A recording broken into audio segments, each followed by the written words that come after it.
What's up, everybody? Welcome back to another episode of the 10-7 MMA show with me, Huzaifa, and your boy, Justin Guitar Hero James. After a crazy weekend where Justin and I were commentating for Fusion Fight League in Montana, which is basically a regional promotion. If you guys haven't checked out Fusion Fight League, you definitely should.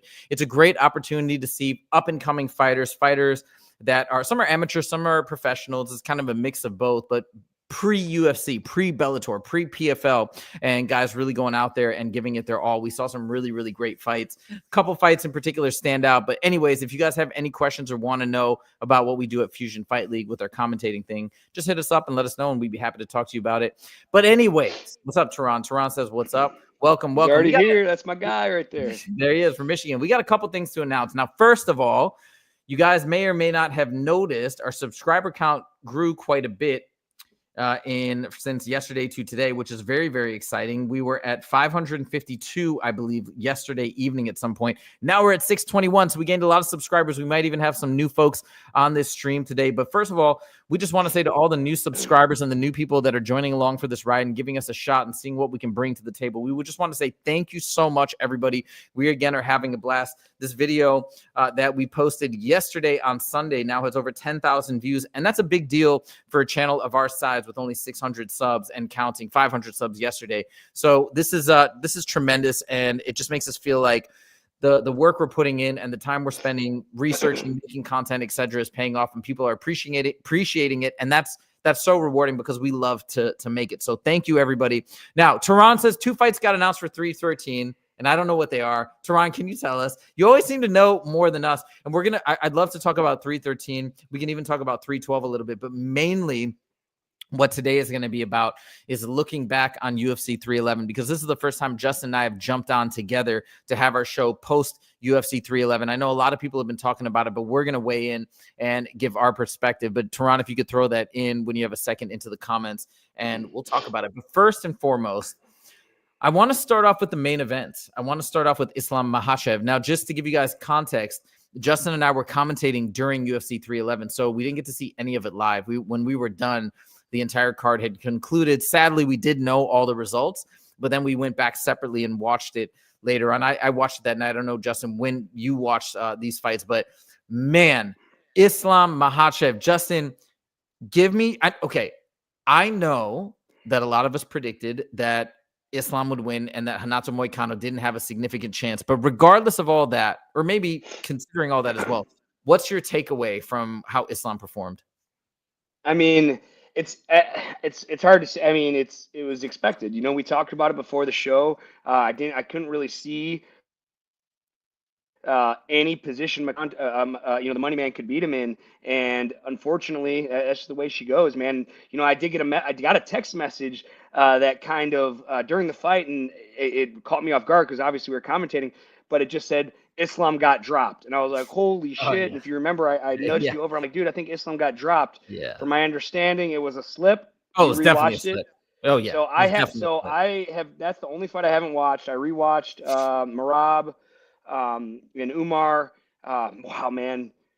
I knew Merab was going to win, if you remember me saying. Yes, I do. No, we're gonna get to that. Yeah, we'll come back to that. But back to Islam, like, dude, the guy's a savage. We talk about dedicating your life to a sport. This guy's whole life revolves around it. Like, I say my whole life is revolved around MMA. I do an MMA podcast. I work at an MMA gym. I'm a trainer. I'm a coach. I'm a professional fighter. I'm making my way to be. I've fought in all the different ranks. But I have hobbies. I like to hunt. I like to fish. I like to camp. I spend time with my son. I spend time.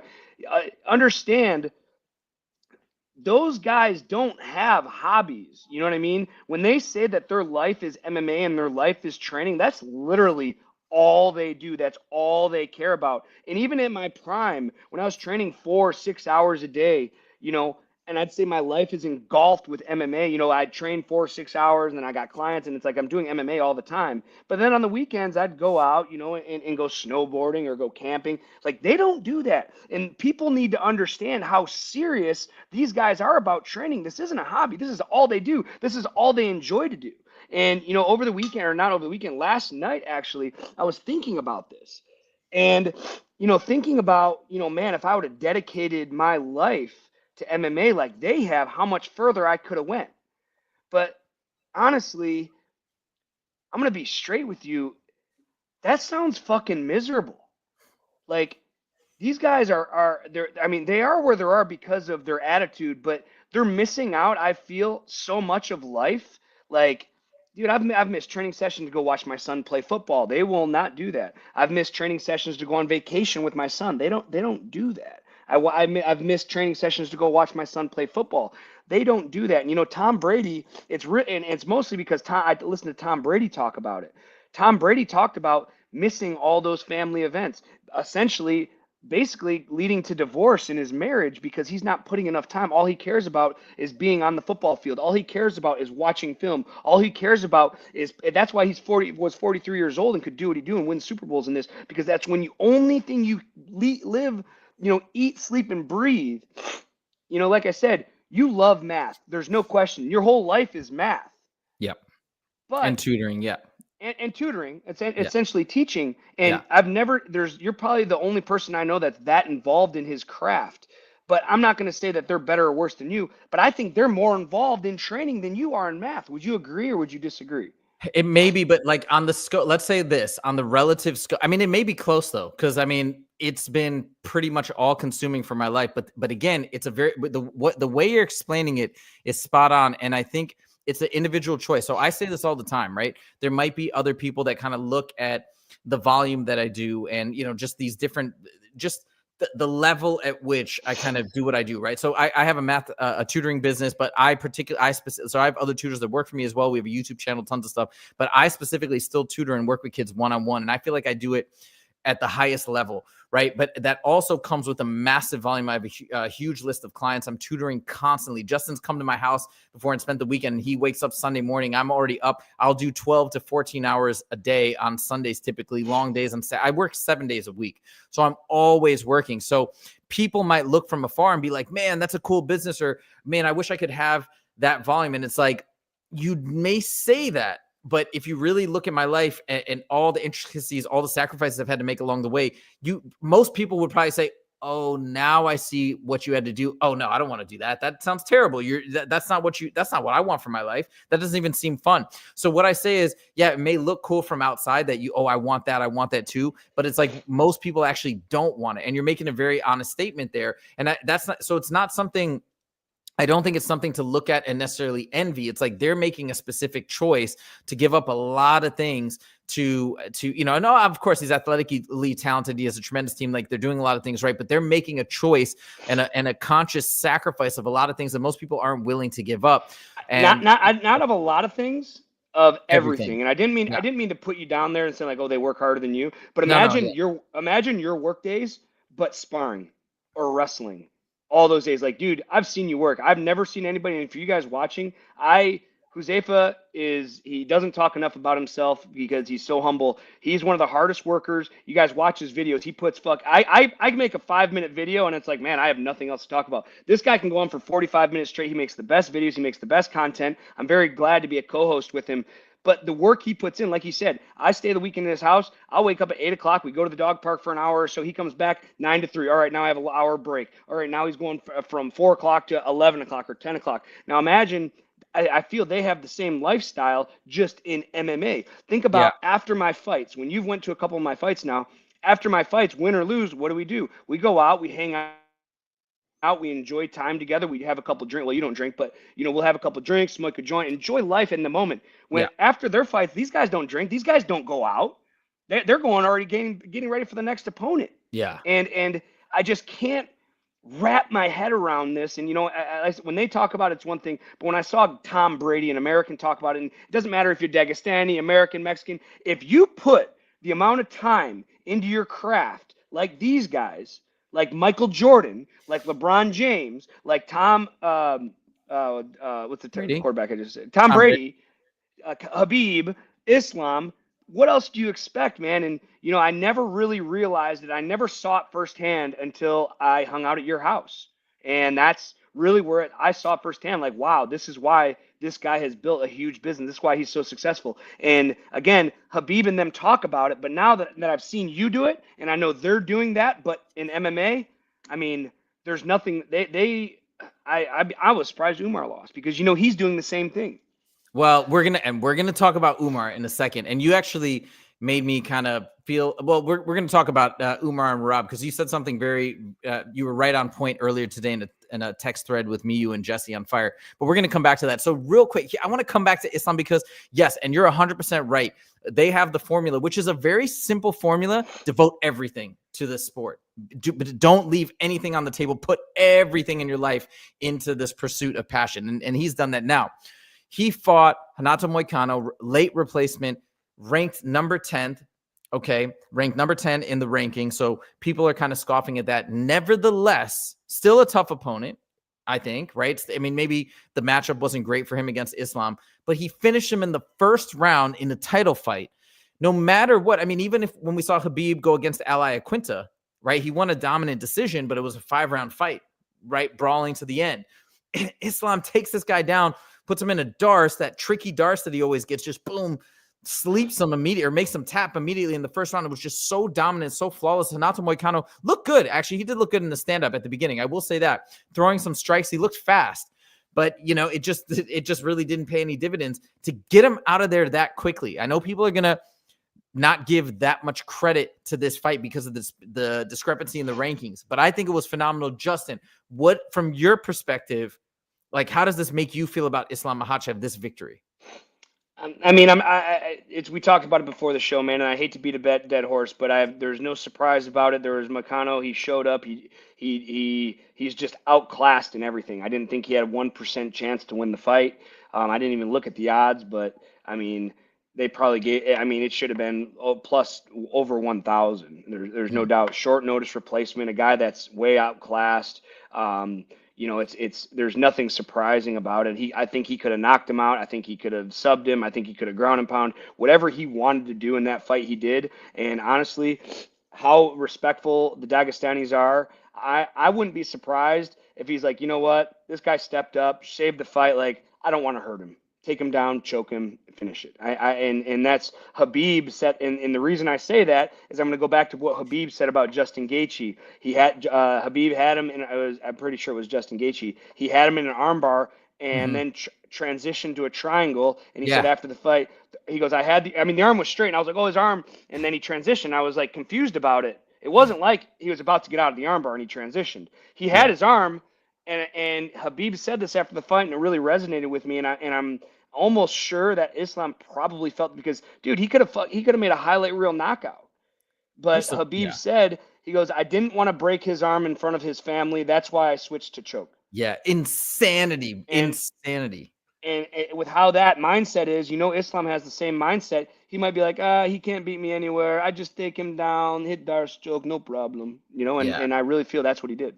We're going to talk about what's next in a second, but Jackson shared a very important comment. I need to share it right there. All right, Jackson, I think you're a new subscriber. Thank you for sharing that. That is vital information. Okay, now when we go back to Islam, what's next? He's about to start lapping the division because I don't think Arman's already know what's next. We already talked about it. Go, tell us. What do you? I know, Bilal. but tell the people. Bilal, tell the man. people. It has to be Bilal, dude. He's got to move up. Like, we talk about legacy in Islam. Get out of here, yeah. We talk about legacy, and Islam now has defended the belt 4 times. You know, he does have 4 defenses. I don't want to take anything away from the 4 defenses. I really, really don't. But I have to. I have to take a little bit. Short notice, last replacement, 2 of his defenses. Obviously, it was against Alexander Volkanovski. One of them knocks him out. And now this, like, 2 last-minute replacements. I didn't think Volk was really in shape for that fight. And then this fight, number 10, outclassed. But I tell you what a staple. And I think he's great. I think he's the greatest. There's no doubt about it. I'm not. But I know what people are going to say. You know, so I'm just going to get that out there ahead of time. He goes up and beats Bilal. There's no argument. And it's his 5th defense, which can make up for his 4th defense and say that he had 4. But there is 5. And what an incredible match to his legacy of him just going in there and starching Bilal or putting him to sleep with a darce choke. Okay, now we're going to move on to the co-main event, but I just want to say one last thing. And yeah, I want to see him move up. And by the way, it may not be Bilal. It may be Shavkat. We'll see how that fight goes. But because that fight's happening. But just reflect for a second. How sad is it that his legacy is still amazing, but it's slightly tarnished because of no fault of his own, because other people that fell out of the fight, because other people had to like be come in as late replacements. Like, isn't that kind of crazy that he's showing up every time, picture perfect, never any bit of hesitancy, at least as far as we can tell, and then his legacy is tarnished because of like just these random things. It's kind of crazy. I just want to throw that out there. But Think about this though. Think about this real quick, and to just touch on this one more time. Islam Makhachev doesn't care. He has said, like, yeah, legacy's great and this and that, but all he cares about is winning his next fight. If he goes on and is going to be as great as he thinks he's going to be, and I think he's going to be, these don't matter. He's going to have 6, 7, 8 title defenses, go up to 170, maybe be a double champ at 170. Oh, he will be. I think if he retired right now, people would say, yeah, you have some a tainted resume, but he's not done. He's going up to 170 to get that belt. He'll come back to 155 and defend. Regardless of how people feel about this fourth defense, there's way more to come, and he has way more to show. And honestly, just like Habib, doesn't care if he's the greatest of all time, and has talked about it like, oh, come back and get your 30th win, and this, like, and he's I promised my mom, and he actually said that if I was offered $100 million to come back, he would say no. He would say no, and that just goes to show the mentality of these guys. Because I could be a 60-year-old man, and if Dana White calls me and says we're going to give you $100 million to fight Francis Ngannou, boom, I'm knuckling up, and it's bare knuckle, dude. I'm showing up. Habib doesn't care because they don't care about I don't think legacy. I don't want to say legacy. I don't think they care about what people think about them. I think they care about what they feel about themselves, about each other, and about how their family feels. And as long as their family's proud, they could give a shit what I think, what you think, what anybody watching our stream thinks, what anybody watching the fight. They're doing it for themselves. They're doing it for their family. And, after again, Habib saying he wouldn't even do it for $100 million. He's like, dude, we don't need any money to be happy in Dagestan. I have my Islam has a sheep farm, and when he's done fighting, he just wants to focus on his sheep farm. I mean, you don't need $100 million to be happy and run a sheep farm. You know what I mean? It's so cool because it's like they work so hard. They're so successful. And then look at this example that they set. It's such an amazing example. It's like, hey, the things that matter are the things that matter to them are the things that should matter. And so you have this complete package of these just pure dominant fighters that have such good, strong values and whatever. So I don't know. I'm so happy that Islam won in such a dominant way. I'm so happy that he's just rising to the top and will maybe soon be the greatest fighter we've ever seen in terms of legacy and all this stuff. So it's a tremendous journey to be on, and I love it. I want to highlight a couple comments here. MGal4 Productions is back. We're going to talk about Ankalaev versus Alex as well. We'll throw that in at the end of the show. So the two fights, by the way, Tehran, that you mentioned, we actually did talk about them, I think, both on Friday, or at least one. But we didn't talk about Alex versus Magomed Ankalaev because they announced that at the fight, but we did know about that. I thought it was like something new that we didn't know about. Tehran says Moicano Islam was good when they were standing. Yeah, like I thought Moicano looked all right when they were standing. MGal4 Production says me and Justin know something secret. Strickland gonna smash Jiggers. We're gonna talk about that in a later show. I'm starting to change my mind about that. We had an interesting conversation at dinner in Montana where people kind of changed my mind, and then I saw what Jiri did. I don't know. We got to talk about it. And then MGal4 Production says Islam is way better than Habib. I don't know about way better, but I think we're getting into the territory where it seems as though he is a more well-rounded and probably a better fighter all around. Last John Jones, #1 pound for pound forever. Let's go. Okay, moving on to Justin's favorite fight of the night. His boy Merab going against Umar, and that definitely stole the show, meaning it was fight of the night. Now, actually, let me hand it over to you first, Justin. That's your teammate. That's your boy. And I know you were so stoked that he got the victory. Tell us your thoughts about this fight and this performance. What an incredible performance, man. I was so impressed. And I'd be lying if I didn't see it here and I didn't have small feelings of doubt going in, just being nervous. Merab, look how he acted at the press conference. I've never seen him get so emotional. Like, the guy's always happy. He's laughing. He's joking around. That's just his personality. So to see him get so upset, I thought Umar might be in his head.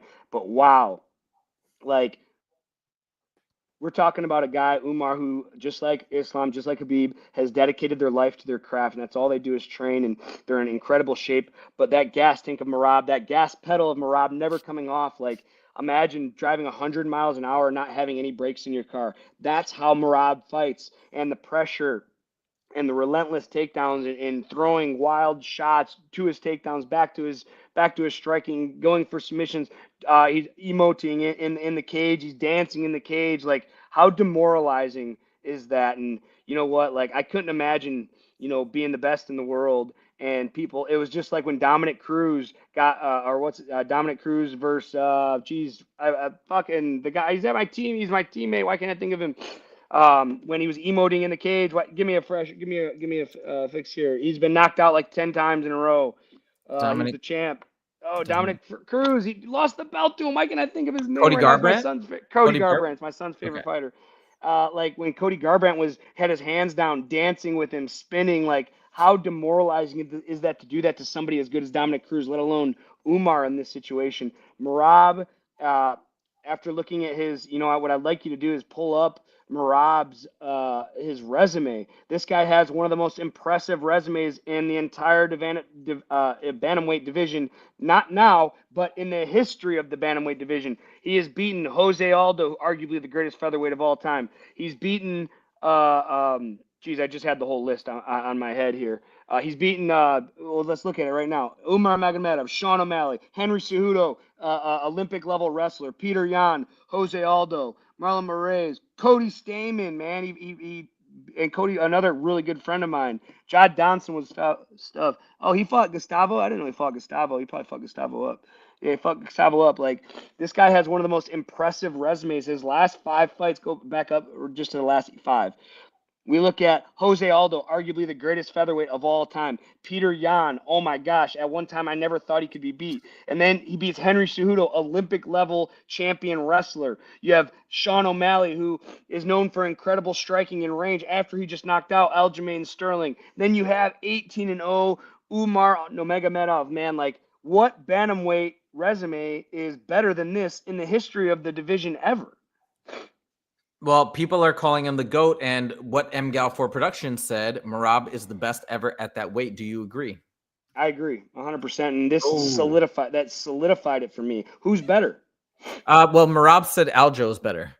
Do you agree or disagree? Aljo got knocked out by Sean O'Malley. So here's the thing. Coming from a wrestling background, the thing I love about wrestling compared to other sports, and wrestling is the closest thing to MMA that's comparable. But the thing about wrestling is, if me and you are in a wrestling tournament and you're better than me, like you beat my ass in practice, but we had one match and I beat you in that one match, I'm seated ahead of you and I'm better than you. All right. So hypothetically, if Aljamain Sterling, Henry Cejudo, and Sean O'Malley were all in an MMA tournament, Sean O'Malley beat Aljo, so he'd be ahead of Aljo, and Merab beat him, so he would be the number 1 seed in that tournament. So it doesn't matter what Merab says. We go by straight facts, and that's the thing about wrestling that I love. It's a fact. He beat him. Nothing else matters. Doesn't matter if he beats him, if he loses to him in the room. Doesn't matter if he gets his ass beat in training every 3rd week. That doesn't matter. Results matter. Sean O'Malley beat my teammate, Aljamain Sterling, and then my other teammate Merab goes out and beats him, solidifies it. Merab's the best bantamweight of all time. Okay, so we have, I believe, a new follower, Notorious Viet. Did you guys have Umar beating Merab before the fight? Honestly, okay, yeah, I'll totally be honest. I made a video yesterday that I don't even know how I feel about it, because now I heard Merab's interview on Ariel's show, and we're going to get into all of that, because I think Justin kind of set me straight today on a text chain when I was saying what I'm about to say. So the video I made is, I had Umar beating Merab. In fact, I felt extraordinarily confident that Umar was going to win. And we knew the result of the fight before I watched the fight, because we were commentating for Fusion Fight League. So we missed all the fights. I knew Merab had won. I didn't know how. I didn't know he won 3-2. I didn't know when I knew it was a decision. When I went back and watched the fights, the first round, even the second round, kind of went the way that I thought. I just felt as though Umar had such a strong advantage in so many areas, and I just didn't think Merab was going to be successful with the takedowns for a number of reasons. But one of those being the team that Umar has behind him. I just felt like they were going to coach him and train him and prepare him so well that the takedowns weren't going to be an issue. And I even thought that he was going to take Merab down in certain instances. So yeah, I felt very confident that Umar was going to win. Now, the things went the way they did, and obviously I knew Merab had an incredible gas tank, but the way he weaponized it in the last 3 rounds, what was something to see. Now, here's where me and Justin were talking earlier today, and I think where Justin basically, disagrees with me and basically said, hey man, you just gotta stop and just give Merab his credit. And I think he's right. So let me tell you what I said. If you guys remember in Umar's post-fight speech, Umar said in the first round that he broke his hand. A lot of people booed. A lot of people thought he was making excuses and blah, blah, blah. And I get that. The thing is, sometimes, and this is the way that I kind of feel, sometimes the truth is the truth. And it's just an excuse or not. It's a situation. It's a thing that happened. Like, for example, when Conor McGregor fractured his tibia, right? It's not as though you could say, hey, he made an excuse. He should have kept fighting or whatever it is. It's like he was stopped from fighting. Now, you give Dustin Poirier the credit for the shin kick, for basically, I think it was checking a kick and maybe fracturing the shin bone and then it cracked eventually. So you still get credit for that. All I'm saying is had that not and a hand fracture is a little bit different, right? Because it's usually just an improperly thrown punch. Correct me if I'm wrong. Maybe it could be caught in the guard a particular way. But his hand broke, and I feel like from what I saw in rounds 1 and 2, if that hadn't have happened, and I know I hate playing that hypothetical game, but had that not happened, I was of the opinion, and that's the video I made yesterday, that I just feel like still, regardless of the outcome, Umar is the better fighter. And that's what I was asking Justin and Jesse on Fire today. And Justin said, listen, every time an underdog wins, everybody says, oh, but there was an injury. Oh, but there was this, there was that circumstance. He's like, can we just not lay off and give Merab his credit and let it be? And I did think that was a very fair point. And I felt kind of bad about it afterwards, even making that video. And then I went on to hear Merab's interview. And I didn't know all the stuff that Merab, I heard he mentioned that he had a leg injury and a back injury, but then he went into detail about how horrible his leg injury was, what he had to do. He actually had to trick the commission, Justin. I don't know if you know the story. He had to trick the commission when they asked him to raise his pants up to show them his legs, because he said the California Commission is very strict on injuries and letting people fight.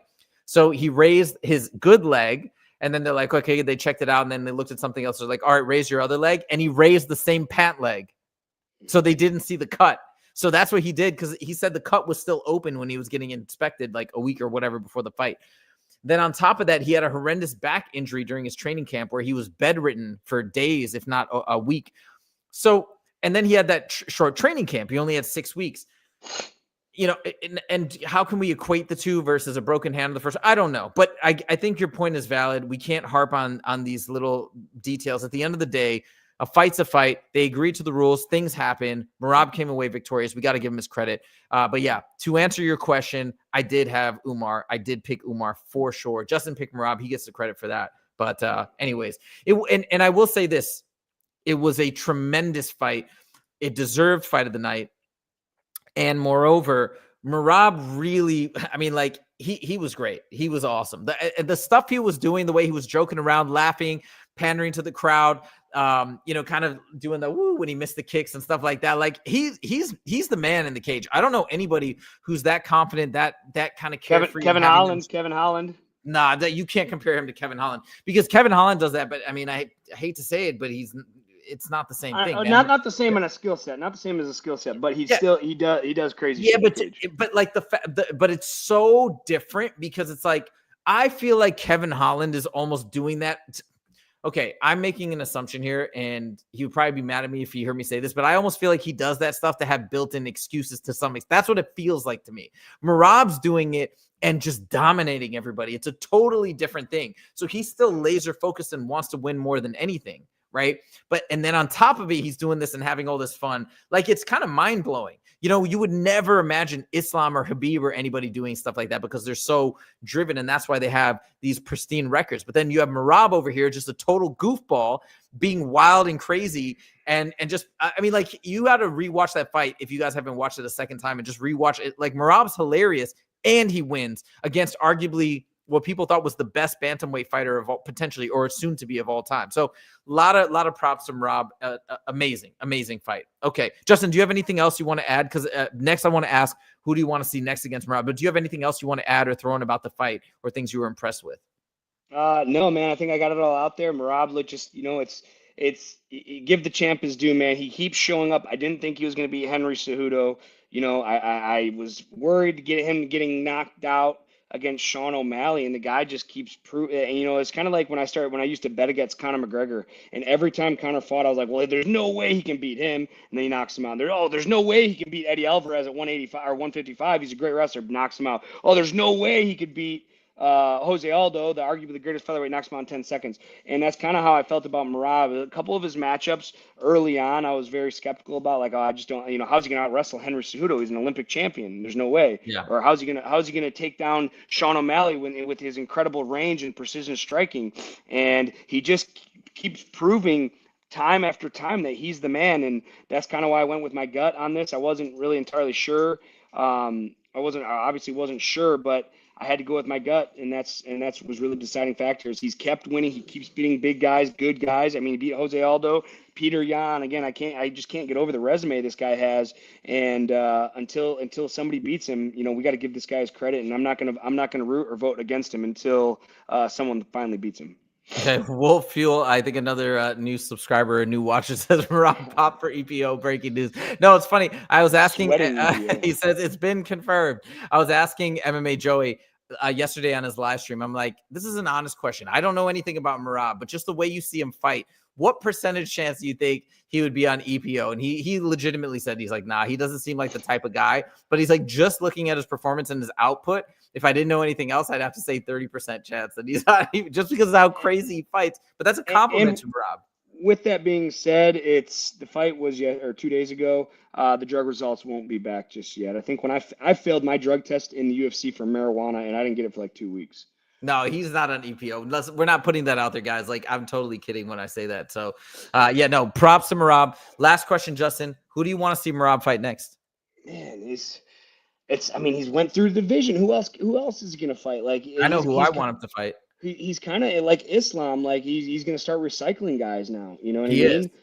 Like, he's already and he's dominated everybody. I mean, who's in the top 5 right now? So I'm pulling up the rankings right now. 1 second, hold on. But I'll tell you. What? Oh, here it is. Why are the UFC rankings not showing up? Hold on. Rankings. Okay, I'm like going to. Oh, there it is. Okay, so in the bantamweight division, wow. Okay, so has he fought Corey Sandhagen? I don't think he has. That I'm not sure of. I don't think so. No, I don't think he fought Sandhagen. That's one guy that could be interesting. If Sandhagen gets a win, he should be up soon. You think Corey Sandhagen can take him down? Corey Sandhagen or stop his takedowns? No, I think he bullies through that fight relatively with ease. But I think it'd be an interesting matchup. I think it'd be an interesting fight. I think Corey Sandhagen is a legend. But I do think Merab would be favored, but you never know. I think it'd be interesting. I want to see him rematch Sean O'Malley. I love Sean O'Malley. I think Sean O'Malley actually did a great job. And I know it's the same thing. You're going to say I'm not giving Merab his credit, but he did have a torn labrum, and that is now healed. So I am curious to see what Sean O'Malley would look like now that he's gone through his rest and recovery. Davison Figueiredo still at some point could probably make a return and come back up and fight if he gets like 1 or 2 more wins. So there's a couple people, but you're right, not too much out there. But I guess we'll see. I think the Sean O'Malley rematch is the choice. Davison Figueiredo, always his whole career has had gas tank issues, and I think Merab fucking handles him, takes him into. He probably gasses him out by the 2nd round at this guy's pace. Like, I just fans just don't understand how exhausting wrestling is, let alone wrestling for 25 minutes straight. There's a reason collegiate wrestling is only 7 minutes long, because it's so exhausting. And this guy is doing it for 25 minutes straight. There's nobody. The only reason I want to see the Sean O'Malley rematch is because I've really gained a lot of respect for Sean in the last couple of years, working for Fusion and meeting him and talking to him and Tim Welch on a regular. I want to see if Sean O'Malley can pick him off from range, but there's nobody else Merab just beat Umar. Who has beaten Umar? Nobody. Yeah. He's fucking undefeated. Nobody until you beat Umar, until you beat Sean. Who's beating Sean O'Malley? Nobody. Until somebody beats Sean O'Malley, beats Umar, Merab can do what he wants, and he can pick and choose his opponents, because there is nobody. It's not like Hamzat, who's up and coming, 18-0, has all this crazy promise that he's going to be next. Umar was supposed to be the Hamzat of the bantamweight division. He was supposed to be the boogeyman. He was undefeated. He's coming up. He has this incredible training team and dedicates his life, at which he does. And he was supposed to be the guy to dethrone him. Dana White thought that. Everybody thought that, And now he was just exposed. There's nobody else in the 135 division to fight besides Sean O'Malley, man. And I think he does the same thing to Sean. And you know what? I mean, I think Sean has the best chance because he can catch Merab coming in. I don't think anybody else can, including Corey Sandhagen. Yeah.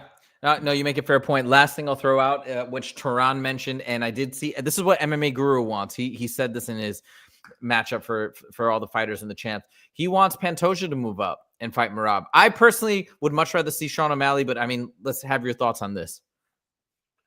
I mean, a 25 for what, dude? A 25er?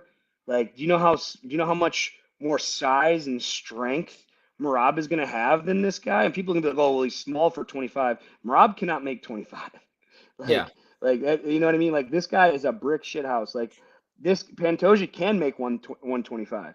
And I mean, if he goes up, he is going to get dominated and he's going to be exposed. And I think people are going to be really bummed about it. I think he's way too small. I mean, where's Pantoja going to put a pace on Merab? Where in the fight? Right. Is he going to sit there and box with him and outbox him? Is he going to out-grapple him? Is he going to wrestle him? Is he going to be able to keep him off his legs? No, he's going to be too small. He's going to get pressed up in the cage. He's going to get taken down, and Merab's going to have his way with him. And when the second round starts, he's going to rush in, feint two, shot, boom, done. Just like he has everybody else. The style of Merab is very, very easy to figure out. What's hard about it is doing it. You know he's going to shoot in at some point and take you down, but you have to respect his power in his hands. And so with that being said, you have to defend your head. Well, when you defend your head, you're not defending your legs, and it's a back and forth game. And here's the other thing. Compared to like guys like me, if I'm going to fight and I shoot in on a guy and I miss a takedown, and I shoot again and I miss a takedown, and maybe by a third time, if I shoot 3 times in one round and don't take the guy down, I am going to be fucking frustrated. I'm going to be like, fuck wrestling, let's just stand and bang. Merab can shoot. He shot like 60 times against Peter Yan or something crazy. It might have been like 50 times. Let me look it up. Pull up the stat. It was either Peter Yan or Jose Aldo. He shot no, it's Peter Yan, I think. I know what you're talking about. 50 times. That is like, for those guys that are just fans that haven't done any combat sports, how about not just combat sports, wrestling in particular, you don't shoot 50 times in a match. It was 49. It was 49. Okay, you don't shoot 30 times in a match. How about that? Is that better? You don't shoot 30 times in a match. That is the amount of energy that takes and the amount of willpower that takes. Getting like a guy, okay, I shoot once, I miss, I shoot twice, okay, I take him down, I ride him for a couple minutes, he gets back to his feet at the end of the round. Do you know how, I mean, come on, math guy, 25 minutes. That's almost 2 shots a minute for 25 minutes straight, bro. Yeah. That's every 30 seconds he's shooting on Peter Yan. And guess what? How many shots? And here's another argument to Merab. I think he says that Aljamain's better than him because they're buddies. But let's look at the stats. Aljamain lost to Peter Yan. He did beat him once too. But Merab, 49 shots. I mean, enough said. Like, it's just the output, the consistency. It's just unmatchable. And Merab is the best bantamweight of all time. There it is. It's done. All right. We got No Chill MMA in the mix. He might be new as well. I'm pretty sure Merab said he's taking a while off. So I didn't actually know he was taking some time off. So he wants Yan versus O'Malley too. That'd be actually a great fight. I want Merab. I want Merab versus O'Malley. I want that. That sounds so good to me. You just don't want Peter Yan getting that win back? Yeah. Well, that's a tough fight, bro. That's a tough fight. Yeah, that was close. I don't think Sean O'Malley beats him twice. I really don't, man. And I'm a huge Sean O'Malley fan. I like him a lot, but I think it was a fluke. I think that's when Sean O'Malley was superhuman and unbeatable. And I mean, there's just another example of me betting, like, dude, there's no way Sean O'Malley can beat Peter Yan, and he does. And I'd have to take Peter Yan again. All right, well, fair enough. Well, that's why we need Sean O'Malley versus Merab, and then he can go fight Piotr Yan at some other point, or maybe Sean O'Malley will move up. We shall see. Okay, let's now move on to topic number 3. My favorite fight of the night, Jiri Prochazka. I don't even know how this didn't get a fight of the night. Well, I guess you had to give it to somebody. You have to give it to Merab and Umar. But holy smokes, this fight was incredible. Now, I know Justin came up. Well, we both came up in Michigan, but he came up on the scene with Jamal Hill in the regional scene. So he's buddies with Jamal. He picked Jamal. He thought Jamal was going to win. And that was a very smart pick because if you look at just pure traditional technique, Jamal seemed to have the edge. A lot of people said that. And also with the power, they felt like he was going to be a problem for Jiri. I picked Jiri, but I picked Jiri more from the standpoint of I just love Jiri and I really wanted him to win, but I was worried myself. Now, what was incredible to me about this fight is we actually saw evolution and improvement in real time. We saw Jiri finally modify and update and upgrade his game substantially with hands up and with head movement. Head movement that was very different than traditional head movement. It was kind of clunky and awkward, but it was constant. And Jamal had a really hard time connecting. He did connect still, but he had a really hard time connecting, and I think he was very thrown off. And now this comes down back to the awkwardness conversation we were having at dinner, right? How do you train for that? How do you replicate that in the gym? So I think Jamal was very confused. And although I think most people said he won round 2, but man, Jiri did amazing, action-packed. Justin, what are your takeaways? What did you think of this matchup and the way this fight turned out? You know, it's obviously I had Jamal Hill in this fight, but here's the thing. You know, I don't think Jiri beat him, obviously, but I think a lot of it was Jamal Hill beating himself. I didn't think he was focused leading up to the fight. I mean, the week out from his fight, he's still talking about Alex. Like, bro, like we've talked about this before, and let's go back to John Jones fighting Stipe. You know, when everyone's trying to goad him into the, oh, when are you gonna fight Tom? When are you gonna fight Tom? And he's like, oh, I don't want that fight. He was shutting it down because he was so locked on Stipe. He didn't want any distractions. Now you look at Jamal Hill, who's not the greatest of all time, behind John Jones, and it just goes to show you how the greatest of all time handles a situation, and then a top 10 or top 5 guy handles the situation. Every time Alex Hill was brought up, Jamal talking about why he lost, and once he gets it back, he's gonna beat him. You know, he's at the PI challenging him to sparring, and all this stupid shit. He should have been focused on the task at hand. When guys, watch John Jones interviews. Watch him shut down everybody during his fight camp was asking, what about Tom? What about Tom? What about Tom?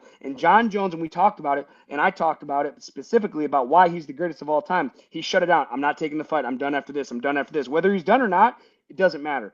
It's the fact of in the heat of that moment, he's not let anything distract him. I saw Jamal on the mic at the press conference, weeks before his fight or the week before his fight, people are asking him about Alex, and this motherfucker is still thinking about Alex. Like, dude, you have a top 5 opponent coming up that thinks nothing in the world else but about you. That's all Jiri thinks about when he's leading up to a fight. He's laser focused on Jamal Hill. Jamal Hill is thinking about Alex Pereira. He's not thinking about Jiri the same way Jiri's thinking about him. And that just goes to show you the difference between, again, the highest level, John Jones, Michael Jordan, Tom Brady, the way they lock in, and being a Lions fan, a Detroit Lions fan, I think, you look at this team who just was a 9-point favorite on the weekend, they lose by 14.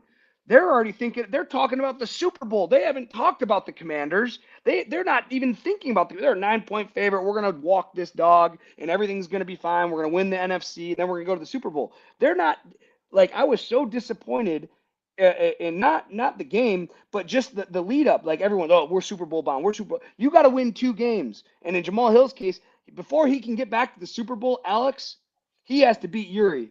And he wasn't ready. He mentally wasn't ready. I think he was physically ready. He looked thinner than he normally does. I think he took his training very serious, but I don't think he took Jiri very serious. I think he's like, as soon as he got that, I'm willing to bet he already had his post-fight speech about calling Alex out after he beat Jiri.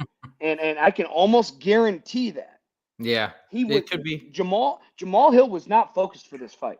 And I don't know if he ever will be focused again because I think he's going to have that Alex knockout on his brain the rest of his life, and it doesn't fight. He's fighting Alex, he's fighting Jiri, or if he's fighting for a regional show. That's the only thing he's going to be thinking about. That's the only thing he's talking about. And this could be the beginning of the end of my friend Jamal Hill. And I hate saying that because I like him so much, but guys, if he doesn't get his head straight, and I'm speaking as an athlete, I'm speaking as a fellow fighter, if Jamal Hill doesn't get his head straight and forget about Alex, this is the beginning of the end of his career.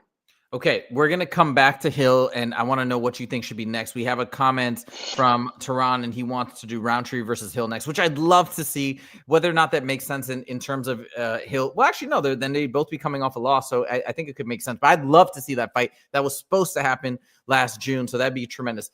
But let's talk about Jiri Prochazka. Holy smokes. Whatever you want to say, I know you still think Hill should have won, could have won, etc. if he had the right mindset. But, man, I just got to say, I was so impressed with Jiri Prochazka, the knees he was throwing. He was so this is very interesting, and the commentators were calling this out. He was throwing almost like a slow head kick, and it looked, this is what the commentator said. I'd love to know your thoughts, but almost like he was intentionally missing it to bait Jamal in, but Jamal never fell for the bait, to bait Jamal in so he could like hit him with a spinning back fist. That's what they were like. It looks like he's almost missing on purpose or throwing it early on purpose to bait him in and then boom, tag him with the spinning back fist, which I thought was very interesting. So it never worked, but I'm just saying in general, the strategy that we saw, that the combination of the new head movement, I was just like watching a fighter at that level make such a drastic change to his game. To me, that was so noticeable and also so effective.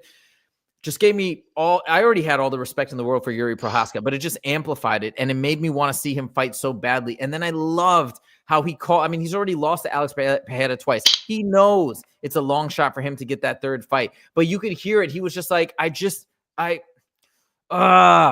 want Alex Pereira again. I know it's the third time, but that's what I want. Like, he was almost like a struggle because he knew it maybe sounded ridiculous, but he wanted it so badly. He just like blurted it out and yelled it out from within. I don't know. He's just so genuine and authentic, and you take the improvement and the fighting style, and he wants to go. I don't know, man. Jiri is just the best. He's one of I must be in my top 5 of all time fighters. I don't know, top 5, top 7, something like that. He's the man, dude. Okay. So what words do you have about Jiri Prochazka, regardless of Jamal? Yeah, focus. I mean, he looked incredible. He looked sharp, and most importantly, he was tuned in. And I'm not going back to like the Umar, like, oh, he broke his hand, that's why I lost. Well, oh, Jamal Hill only lost because of his head. Guess what? It doesn't matter what the reason was. It doesn't matter why he lost. It doesn't matter if he's better than Jiri. He lost. And that's all that matters. There's nothing else. And, that's why people are, oh, just like, in the Merab, or not the Merab, yeah, the Merab fight, well, Umar lost because of his hand broke. Guess what? They both showed up on the day. They both had their struggles. They both had to persevere through a long, grueling fight camp. And Merab came on top. Well, in this case, Jiri came on top. And he looked way sharper. He looked focused. He looked dialed in. Now, here's the thing. He can't get one win and start calling Alex. That's just unrealistic. I actually think he has to win 3 times before he gets the belt. He's had the shot. He's had a chance twice at Alex already. They're not going to give it to him. He has to win at least two. And, well, he beat Rakic and Rakic and Hill, but you're saying one more fight or 2 more fights after this? I think one more, at least one more, if not 2. Okay. It just doesn't make sense. Do you care to? I mean, you're a Jiri fan. Like, I mean, I don't really care to watch it. I've already seen what happened twice. It's like maybe in 2026 or maybe I tell you what. You know what Jiri needs to hope for? Ankalaev winning. Ankalaev winning. Well, yeah, that, and there's one other thing. Ankalaev getting hurt the week of the fight. Oh, then Jiri goes in as a late replacement. That's where he gets his chance. And it doesn't have to be Ankalaev, but the only way Jiri's getting another shot is if he wins 1 or 2 more fights impressively against a top 3 guy. Or, it's the week of Jiri. You've won a couple in a row. Can you make weight? And if he can't, then he's scratched. But he'll need to show up. And I wouldn't be surprised if he's staying in shape, because fighters do that, and fighters do that, whether it's public information or not.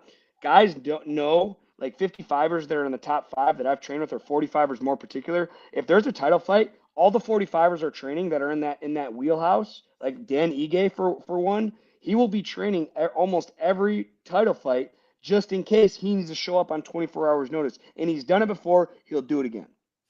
If Ankalaev, just saying, if he somehow pulls out late with some like injury the week of, like Arman Tsarukyan did, he's never getting a title shot ever again. That shit's Dana White and the way the UFC feel about him.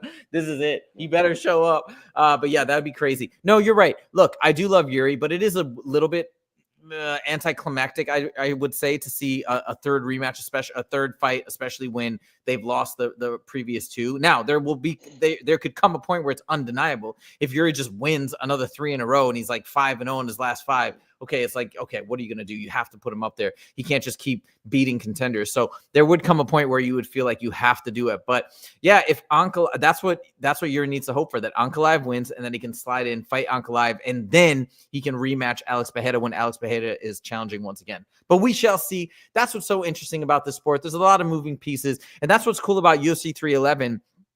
It's going to make the future very interesting. Okay, let's talk about our favorite prospect who kind of stumbled here, lost a 3-round decision. I think most people are saying 2-1, and really because of a lack of grappling, or I should say anti-grappling, I guess, if you will, or takedown defense, more or less. And what the commentators were saying, and Justin, you're more the expert, of course, in this realm, way more the expert, but basically what the commentators were saying, and I don't want to get too much into the weeds in terms of the fights and the fight and the technique or lack thereof that was displayed, but essentially what the commentators were saying is that for the most part, Payton Talbott was coming in too tall, and that's what made him very susceptible to the takedowns. And then once he was taken to the ground, he had a hard time getting back up, getting to his feet, and showing that tremendous striking, that amazing flow that we love to see in Payton Talbott. Now, my question to you, Justin, this is what I want to know, because he was previously undefeated, stumbled a little bit here. But somebody like him with that style that is similar or very reminiscent of Conor McGregor, in my opinion, the way he flows, the way he strikes, the speed, the fast twitch muscle fiber. Are we at a point in the evolution of the sport and the stage of the UFC right now where that style, let's say if there's current shortcomings in grappling right now, do you think he still has time at this point in his career to shore up his game in those weak spots and still be a very dominant fighter in his division and maybe even champion one day? Becoming a UFC champion is very, very hard to do. It's probably one of the hardest things to do in all of sports. It's so when we talk about, guys coming on and, looking through Instagram and social media in general about Payton Talbott today, people are like, oh, he's exposed. Yeah. Again, maybe he got injured. Maybe there was an injury that hurt his takedown defense. I'm not going to count this guy out yet. All right. I'm going to give him the benefit of the doubt. I'm going to give him a bad performance rating. That's fine. I've been there. Trust me. I've gotten plenty of bad performance ratings, and especially in the UFC, because you're not fighting regional guys. You're fighting the best in the world, the top 50 guys in the whole world. Top 70 guys in the whole world. So I don't like the word exposed. Now, if he goes and loses another 2 fights in a row and just gets taken down and manhandled, all right, he's done. But just one bad performance shouldn't dictate a guy's career. For all we know is he's going to go back to the drawing board. He's going to go to a collegiate wrestling room. He's going to go to Dagestan. He's going to work his wrestling for 6 months, come back and be the most dominant wrestler we've ever seen. You can't, like, when you're talking about athletes at the highest level, and when you're in the UFC, it's the highest level. Mm-hmm. And Payton Talbott is making good money now. Like, gyms will pay him, wrestling high schools, hey, you come train with us for free, but we have to be able to use it as advertisement for our school. A collegiate, let's say Iowa Hawkeyes. Hey, Iowa Hawkeyes coach, hey, I want you to come wrestle with us. We're going to grind you up and make you a dominant wrestler. I'm not saying that the colleges do this, but I do know of guys going to the Olympic Training Center in Colorado, and it's like, all right, cool. Well, we're going to fucking make you a wrestler, and we just have to be able to advertise and take pictures and post on our social media for advertisement for our school. And why would he not do that? That's genius. It's a win-win for everybody. He gets the top of the line wrestling, and I'm telling you what, after 6 months of dedicating to wrestling and learning those, your game is going to go up. I mean, look at Alex Pereira, man. He's walking proof. Dude, the guy had no wrestling prior, and now he's arguably one of the best. And now, so crazy. It's so crazy, and he's only been doing it for a couple of years. He's one of the best. Nobody's been able to take him down. Nobody's been able to hold him down with no wrestling experience. And I think he's a blue belt in grappling, and it's like, and that's what he's focusing on in between his fights, is not getting taken down. And Payton Talbott has this opportunity to do. Now, there are people that do this, and I'm guilty of it, Like they don't want to work on what they're not good at. And there's guys at the gym that don't want to wrestle when they're bad because, oh, well, my defense is so good and my striking is so good and wrestling is so hard. And those guys have failed careers. So really, it depends on what Peyton's next step is. Is he going to sit down and be like, look, I suck at wrestling. I need to take a year off competition or 6 months off competition or 8 months, whatever his time is, and I need to focus on this. Or to the contrary, some guys lose and they're like, shit, I lost. I need to get back in there and prove who I really am and how tough I really am. And now they take another fight in 3 or 4 months when they've just barely focused on what they're losing at. They get in there and they lose again, and now they're on the brink of getting cut because now he's whatever. How many wins does he have? 1 or 2 wins, and he's a 500 UFC fighter, and now he's 1 fight away from getting cut. So Right. it really just depends on what his mindset is, and that's the thing about having a good coach. Unfortunately, my guy Lars Wittenberger just lost this past weekend, and I talked to him today, and I'm like, I think we just need to take 6 months off competition and just keep sharpening our skills and stuff, and I think Payton Talbott needs to do the same thing. Take 6 months off competition. No one's gonna miss you. No one's gonna be like, "Where's Payton? Where's Payton?" He's too young in his career. He's a young kid. Focus 6 months on this craft, and if you can't do that, I mean, where do you expect your career to go? All right, and just clarify, he had 3 wins in the UFC, 4 if you include his win on the Contender Series and then this last loss. But yes, let's hope he puts it together because he is exciting. He's fun. He's authentic. He's an awesome guy. And I hope he comes back and I hope he gets a win. Western says, damn it, you bastards are way off schedule. I know. It's my fault. I was flying back from Montana after the weekend and my first flight got majorly delayed. And then I had a connection through Denver and I missed my connection. And by the time I got back to LA, Justin was in training and then I had to teach, blah, blah, blah. So that but we didn't want to miss a show because we had such a viral video that is now over 10,000 views, which is a really big deal for us. So we're very, very, very thrilled. And we want to talk about UFC 311, like just what a crazy card. Okay, moving on.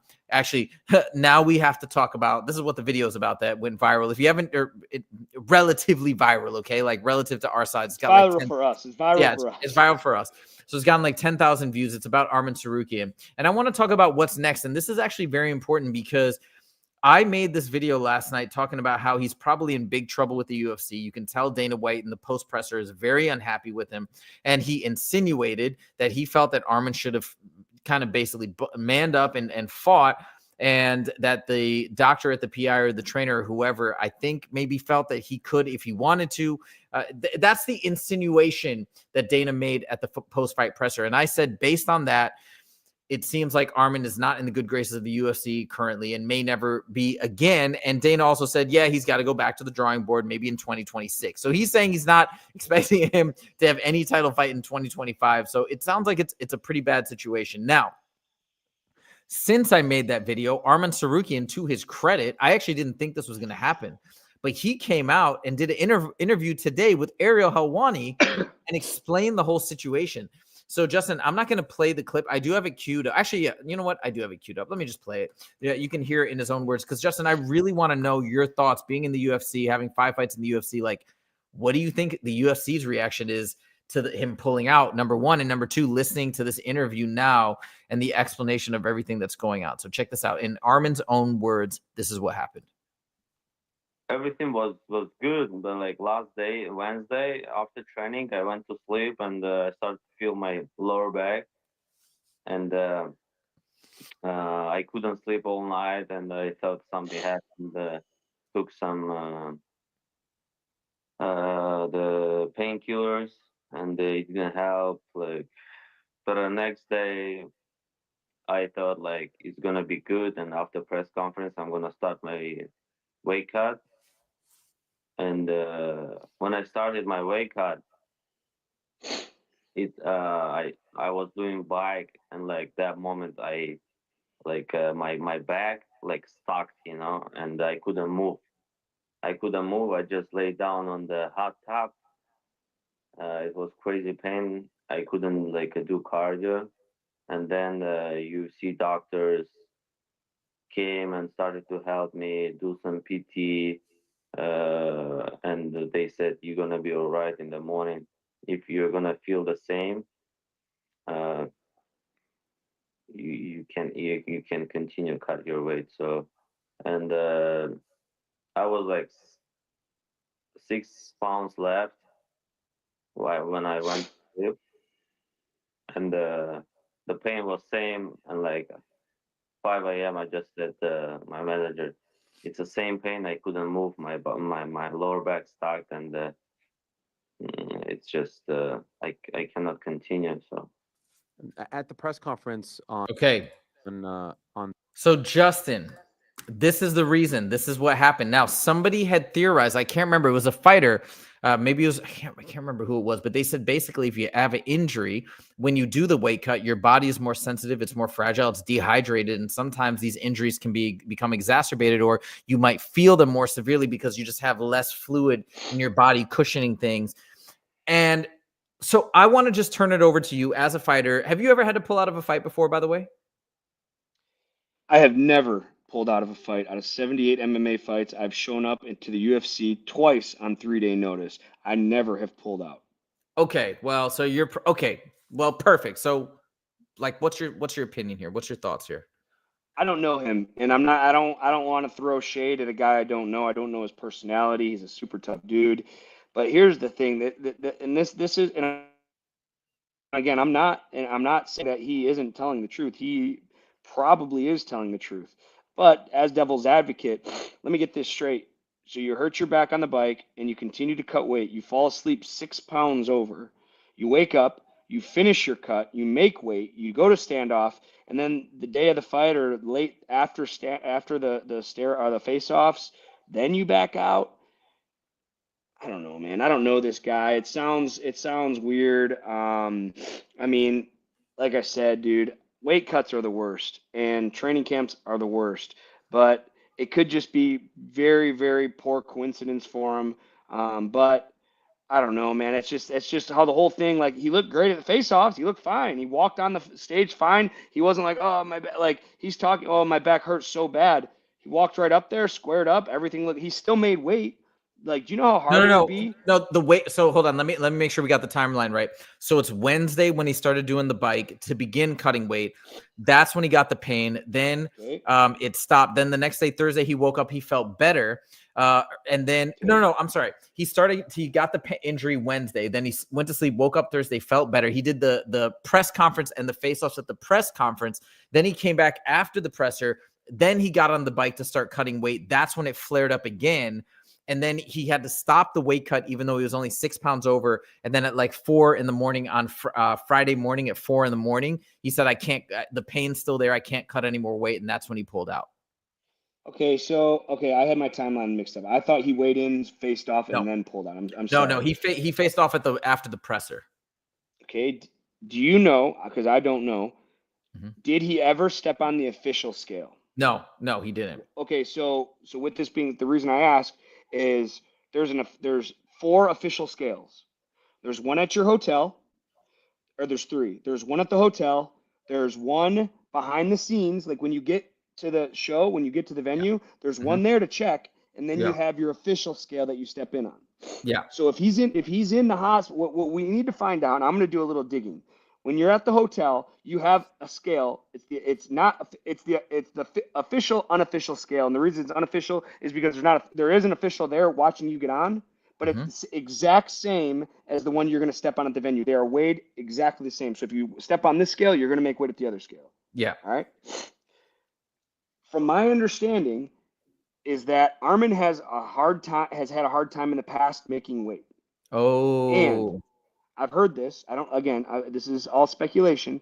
Okay. And I have been in situations before to where I find myself, this hasn't happened as a pro, but as an amateur, it happened a lot. Like I'd agree to it, and next thing I know, I'm way too heavy to make weight, and I'll start looking for reasons not to. Oh man, I can't get in the hot tub because the water's not hot enough, or I can't do a sauna because I'm landlocked, or I can't get on. I don't have anywhere to cut weight. I don't know what I'm going to do. There's always an avenue. So I heard in the gym today when I was at cardio kickboxing, people were talking about it, and a coach.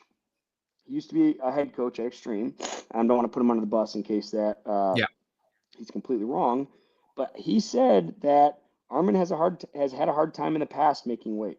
And I tell you what, can you imagine? Now think of all the ridicule Charles Oliveira got when he missed weight for his title fight. Mm-hmm. Arman goes in there and misses weight. He's never getting a title shot again. You know what I mean? If he goes in there and he's never getting a title shot again. So what guys will do, what fighters will do, is make an excuse.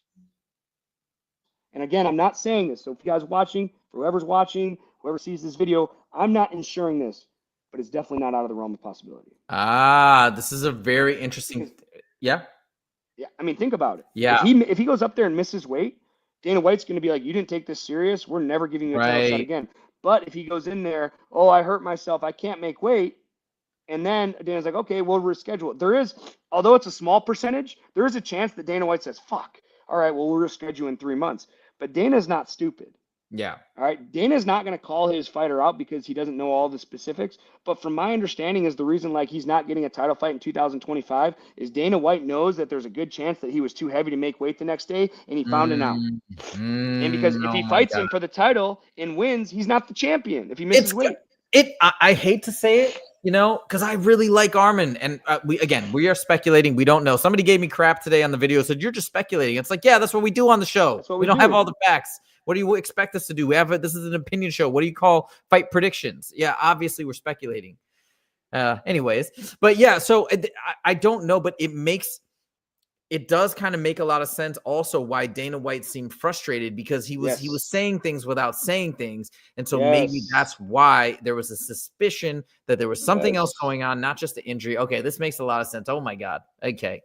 My mind is blown. God. And Arman, if you're hearing this, again, we don't know. This is just us theorizing, I guess. And we hope you don't take offense to it. And it very well could be wrong, people. We don't know. But it's an interesting position. And I just think it's interesting because Justin's been in this position. He's been through it. If I said it, it'd be complete nonsense. But that's why my mind is blown right now because it didn't go there. And I'm only giving it credibility because Justin's been in that position 78 times. He's had to weigh in a million times. He's gone through the process. He knows what it is. He's in the fight community. You heard this from a coach, et cetera, et cetera. Very interesting. I guess let's see what people say in the next few days. Let us know in the comments. Do you think we're totally out of line here? Are we kind of running his name through the mud? Because that is if it's not true, and again, it's a theory, but we don't want to, drag his name through the mud for no reason. But I think that makes a lot of sense. That's all I'm going to say. It seems logical. We got a bunch of comments before we get to the final topic. Let's see. Ooh, Wolf Fuels. I don't think Arman got scared. It's not that. No way it's that. But Justin's theory makes a lot of sense. I hate. I'm gonna make a video. I'm gonna make a video on the theory now. Yeah, I'm gonna break it down. Why, dude? 100%. Wait. Western says that's the silliest question you've ever. What? Oh, he said the question of have you ever pulled out of a fight? Dude, I honestly didn't know that. That's so dope. That's ballers. This is a true story, and you can ask Eric Nixick, Dennis Davis, Ron Frazier. This is a true story. Yeah. I was getting ready for a fight in Scotland. I was doing a 185-man tournament for 10 grand, and I was sparring Rocky Cantu, and we were starting to turn it up, and I was doing a lot of damage to his leg. By throwing a lot of leg kicks. And that was my game plan at the time. I want to chop these 85ers down because I was going to be so much lower to the ground and then take them down and grind on them. So I'm teeing off. I'm kicking him as hard as I can. And Rocky, I threw the hardest kick I could throw because I saw in his face that he was hurt. And he just moved his foot back about this far. And the top of my foot hit him in the knee and that broke my foot. I had a fracture on the top of my foot. Imagine your windshield getting hit by a rock and how it spider webs. You know what I'm talking about? Yeah. Like a glass kind of. Exactly. So it wasn't like a break like this. It was like a spider web break. The doctor called and it swelled up. And in the X-ray, it looks really cool because you have your straight bone and then you see all these lines in the bone from these small fractures. So I had a fight in 3 weeks, and what I did was I put on a walking boot, and all I did was box for the next 2 weeks. And I had a really tight compression around my foot, and I boxed, and I showed up, and I fought, and I won. And I couldn't throw kicks for almost 2 years after that. But that's a true story. Broken foot and all. Eric Nixick will vouch. I was the only guy on the team. My walking boot is, I put my walking boot that I wore in my locker. So every time I go into my locker, I see it and be like, yep, I've been through a fucking lot.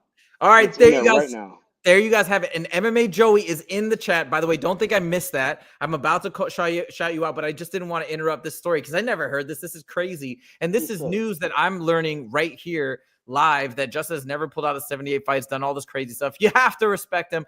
And nobody can say, and like, I can't say what Justin just said about Arman, but Justin can say it, and nobody can say anything, because if he's never pulled out of 78 fights, he's got the credibility. He can say I've it. missed weight before. I've had missed weight before, though. Okay, there you go. Now, MMA Joey comes in, but MMA Joey gave us some subs yesterday. He shouted out our channel. And MMA Joey, did you see? We had that video with 10,000 views, and we got a bunch more afterwards. So, because I told you we were at 552, now we're at like 620 or something. But anyways, MMA Joey says Dana White is 100% pissed. Oh, what did I say? What did I say? Let's go. Me and Joey agree. So, That's exactly my take on it as well.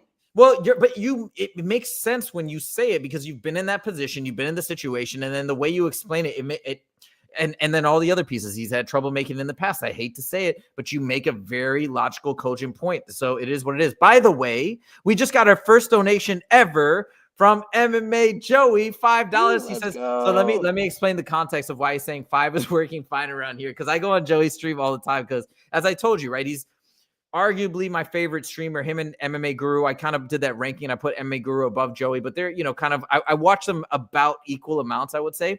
And I like to donate a lot to Joey's stream because I like what he does. And also he jumps to my questions and comments a little quicker.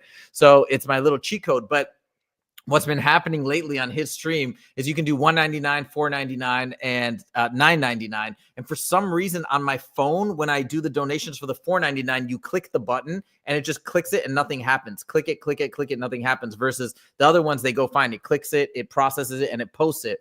So I've said that to him multiple times. I'm like, dude, the $5 keeps not working. So I'll either do $1.99, or yesterday I gave him a $9.99, especially because he shouted out our channel and we got some subs from it. So that's where the inside joke. He says 5 is working fine around here. LOL. Joey, welcome to the show. Thank you so much for joining. This is the second time he's popped on our stream. What a legend. What a supporter. And he's given us so much advice. And I hope, Joey, I've told you this, but we really take everything you say to heart. I've really been following the advice that you've given me. If you have noticed, I've been banging out videos almost on a daily basis. So is Justin, and we've been grinding so hard, and we've been having so much fun with it. He gave us another 5.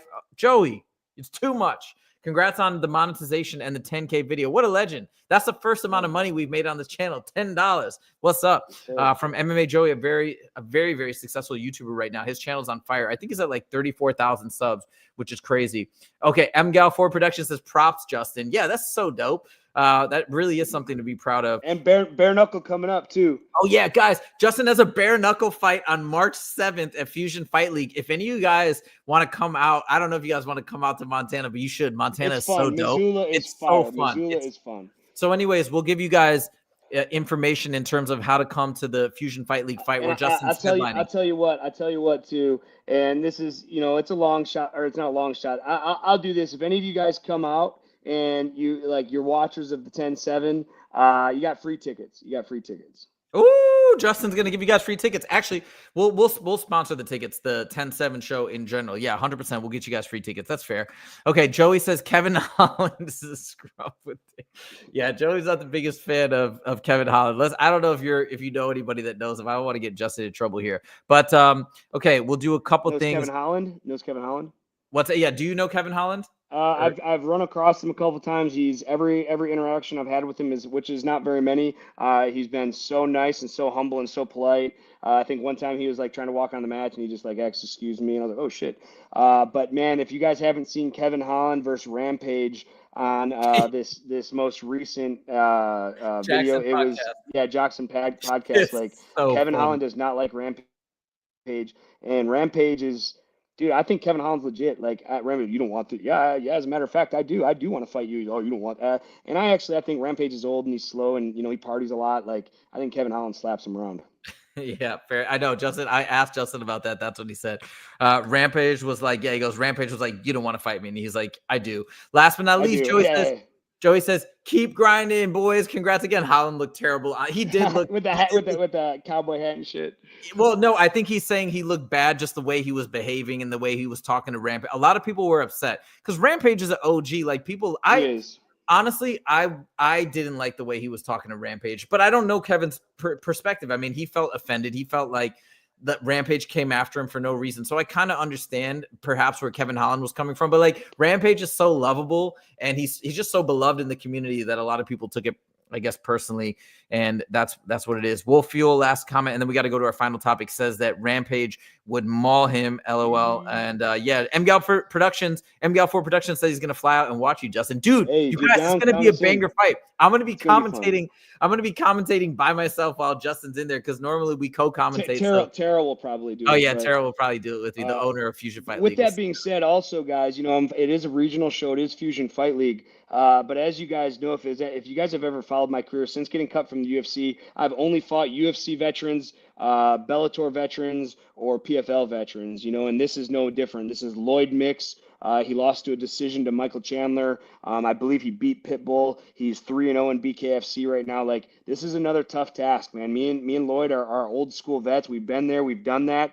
And now at the end of our career, we're going to try and make some money in BKFC. This is not a fight that I expect to go in there and knock Lloyd out in 30 seconds. And, you know, my biggest fear is honestly against Lloyd. He's very, very dangerous. Like I said, he's undefeated in BKFC right now. The whole point of me taking this matchup was to propel myself into BKFC, because if I beat Lloyd, now I'm 1-0. I beat him, I will be ranked above him. And BKFC's talking about doing a $64 million tournament.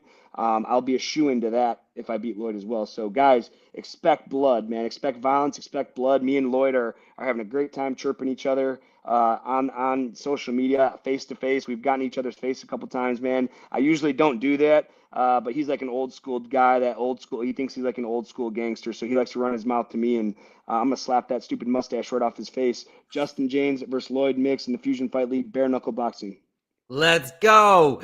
And guys, it's pretty crazy. You know, MMA fighters we think are kind of heroes, the toughest people, the toughest of the tough. They're doing things that the vast majority of us are honestly too afraid to do. But then you go to bare knuckle and a lot of MMA fighters are like, nah, I'm good. I'm not going to do that. So Justin's stepping into the bare knuckle arena, an arena that is, I think, even more terrifying just because of the cuts you get, the contusions and the likelihood of a broken hand. So it's a big deal. I'm even kind of like, I mean, I think it's going to be amazing, but yeah, like it's totally scary. I would never, ever do it, let alone, you know, MMA, it terrifies me in and of itself, but bare knuckle. So this is a big deal. This is going to be amazing. You guys don't want to miss it. And if you can fly out, or you can stream it as well, but if you can fly out, that'd be dope. We'll have a 10-7 after party as well. All right. Last topic. This is one that I wanted to show you, Justin, and get your thoughts. So there was some dude that was, he's actually a fighter though. So he is a professional fighter. It was fair. He was talking a lot of smack to Paddy Pimblett. Paddy Pimblett invited him into his gym and they had a full-on sparring session. And the guy was saying, I'm going to knock you out. I'm going to knock you out. And they also, I guess, agreed to no tapping in terms of submissions. I think it was an agreement ahead of time. So look at what Paddy does. Paddy wrecks this dude, and just goes to show, man, people clown on Paddy a lot. Dude, Paddy's good. Paddy's legit. I think so, right, Justin? You agree with me? Yeah. Paddy's every time he fights, he seems better. His mentality is getting better. His focus, everything in his skill set is getting better. His mentality is getting better. He looks like he's getting better every fight. You know, a lot of guys come in, especially with how he doesn't really kick. I think he's getting his diet intact, and every time he fights, I see a better version of Paddy Pimblett. Okay, so check this out. Him sparring with this other guy who is a professional fighter, obviously not a UFC fighter, but check this out.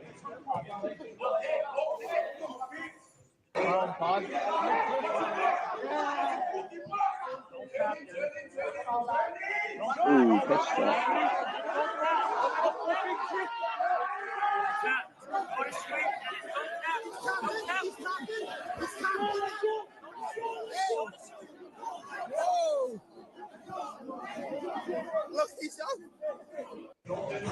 So you hear people in the gym yelling, don't let go. Because again, I think they had an agreement ahead of time that he wouldn't tap and he would go to sleep, apparently.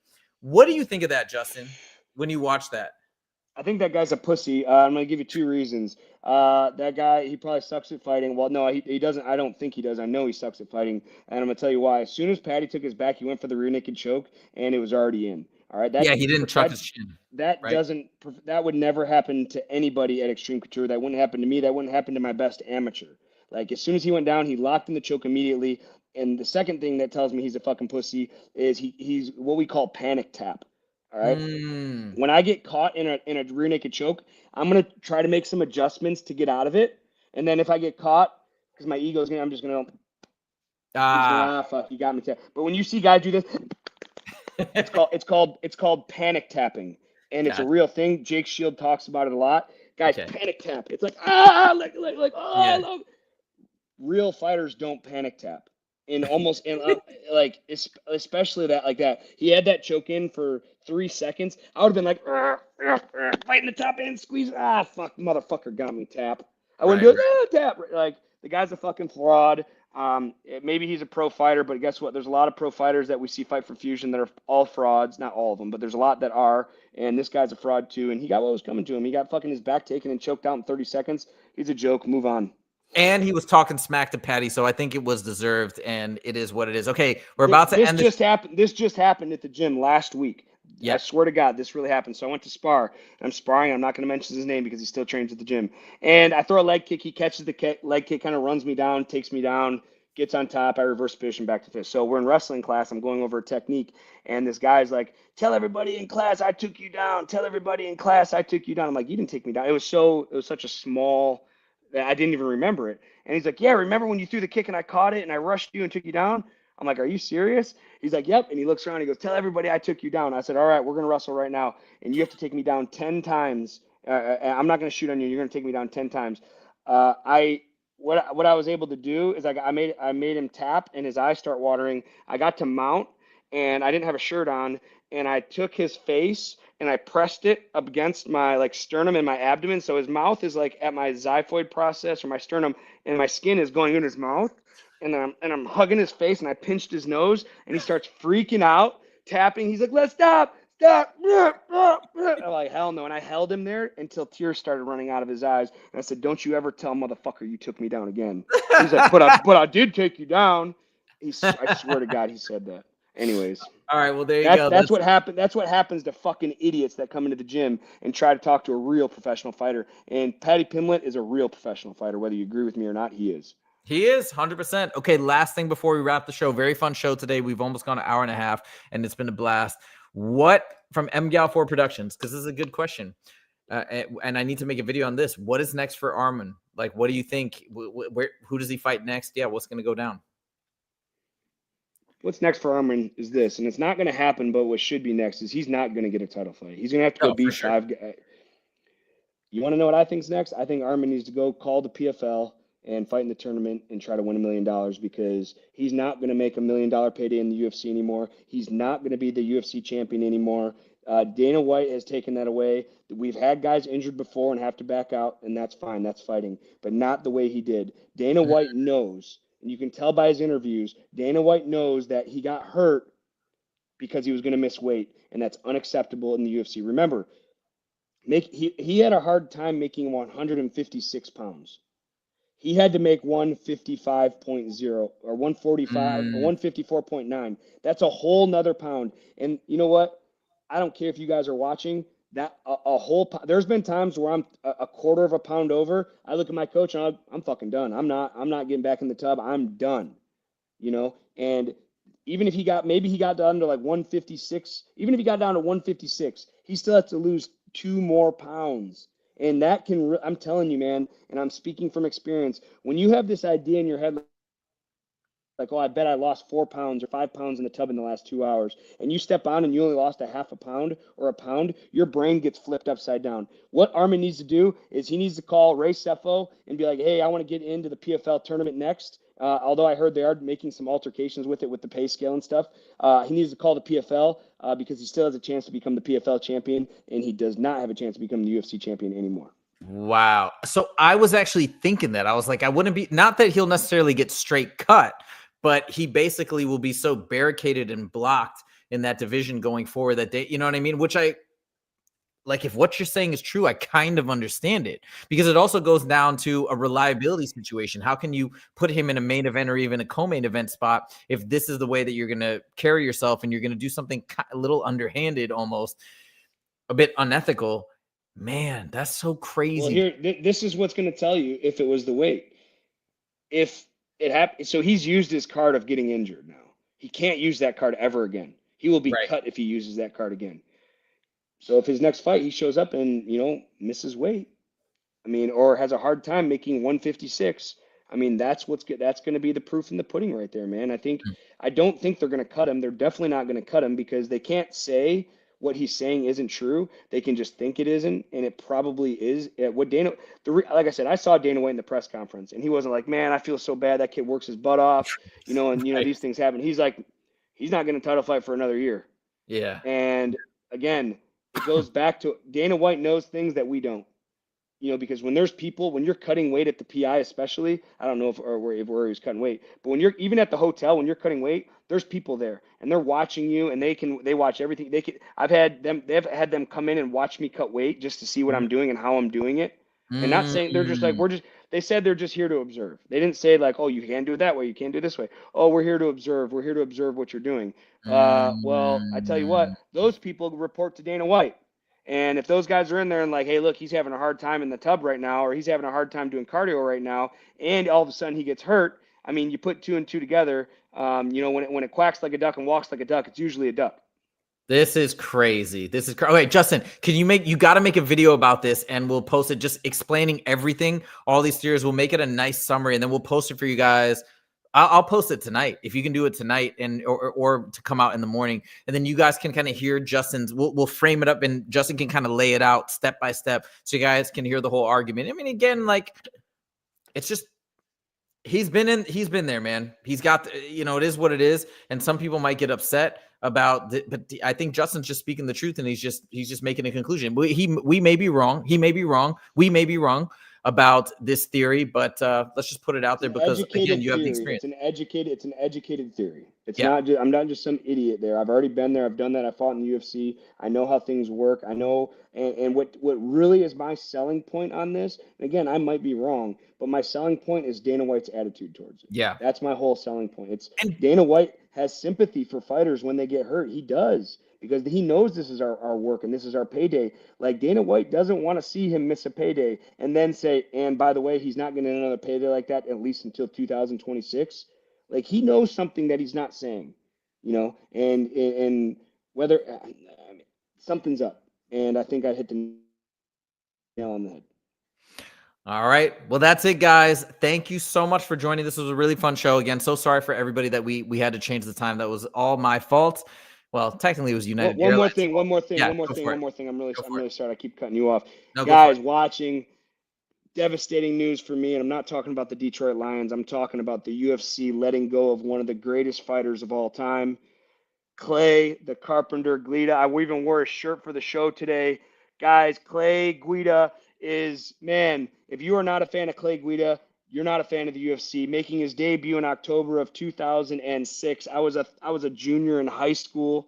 He's had 38 MMA fights or 39 MMA fights in the UFC. Not in his career, but in the UFC. This guy, if you ever saw him fight Diego Sanchez, it's one of the greatest fights you could ever see. Clay Guida back in the day had this long hair and it'd be in his face and he'd be just moving and just like the guy's an animal. He's beaten UFC champions. He beat Nate Diaz. He beat my head coach, Dennis Davis. He beat Anthony Pettis. I'm just trying BJ Penn. I'm just trying to name a couple champions off the top of my head that he's beat, man. The guy had an incredible career. He's one of the greatest guys to ever fight in the UFC and not win a championship, guys. I just have to give a lot, man. He entertained me. He's one of the first guys I ever saw as a senior. Yeah, exactly. Clay, the Carpenter, man. He's one of the guys that I watched when I was in high school, but wow. This is the guy I want to emulate when I fight. And then I get to the UFC, and the UFC's like, "Who do you want to fight?" I'm like, "I want to fight Clay Guida," and it wasn't out of disrespect or anything. It was out of the most respectful way it ever could. Unfortunately, it never happened. But I did get the next best thing. My last fight against Charles Rosa in the UFC, me and Clay Guida had our after party together, and I got to sit with him and talk to him. And I had before I got to the UFC too. But to think about as an amateur fighter, when I met Clay in Chicago, I met him at a UFC event. He was a really cool guy, invited me to come to train. And then, 10, 15 years later, I get, that was in 2009. So, geez, 2022. So 10 years later plus, I make it to the UFC. Clay's still there. And although we didn't get to share that moment in the cage, after my fight against Charles Rosa, I got to sit with him and talk about all the things that I had to overcome, getting to where I was since he met me the first time. It just was a surreal experience for me. And I just want to thank Clay publicly, and I'm going to keep doing it for the next 6 months because I'm emotional about it. Thank you for all the incredible memories.